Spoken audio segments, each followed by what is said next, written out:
For millions of years, our planet has been floating in space. Millions of creatures have lived on its surface. Many a quaint being was among them, but they affected only our human imagination. For in the evolutionary struggle, we are the only ones who have obtained the advantage of reason. Reaching it was far from easy. Its origin dates back 20 million years to those fruit-eating creatures that lived in African trees called proconsuls. They romped about in trees far above terrestrial dangers, feeding on fruit and leaves.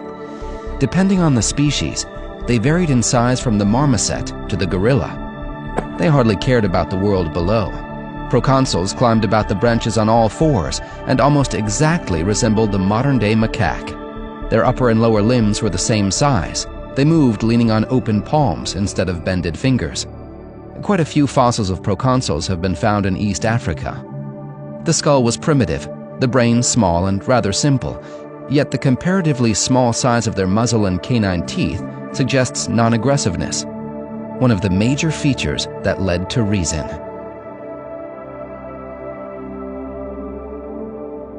But 10 million years ago, a drop in temperature made the African jungle sparse, which rendered it impossible to move from tree to tree via branches. Forced to leave the trees, the descendant of proconsul, Ardipithecus, began moving on their rear limbs. Their feet were still prehensile, but with special arches that allowed bipedalism. The nearly complete skeleton of an Ardipithecus named Ardi proves that these creatures were able to walk, albeit not as easily as we do. The arms of Ardipithecus were knee-length, and the hands were half human and half ape-like. The first steps were taken to climb the next tree.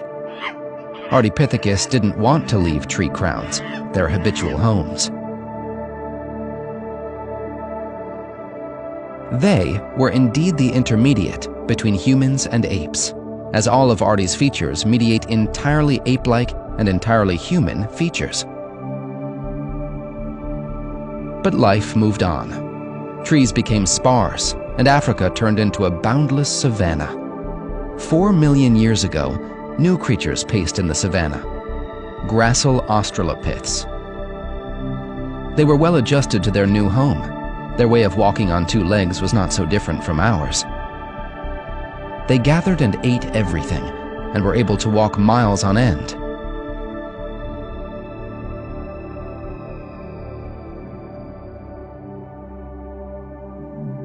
They formed cohesive groups, which allowed them to repel any danger. Moreover, they were curious. Their skull was still ape-like, with an obtrusive muzzle and receding forehead. At first glance, it is hard to detect our features, but the head was held on the upright neck, the canine teeth got smaller, and the brain bigger. 3 million years ago, Australopithecus afarensis of East Africa evolved into the first humans.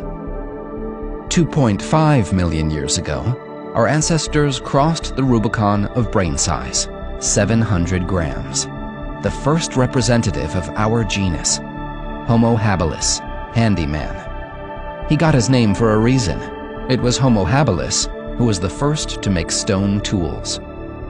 These primitive choppers made from pebble with a few blows were still real tools for carving meat, whittling wood, defending from predators, and killing prey. Man was now armed. Life in the trees was left for good, and the savanna promoted forward movement. Perhaps our love for travel and exploration dates back to those times. The world was perilous, but intelligence made it possible to overcome difficulties. It was not power or aggression, but intelligence that protected the first humans. The skull of Homo habilis is very much like that of Australopithecus, yet the brain size was 600 to 800 grams now, 1.5 times as much as its predecessors.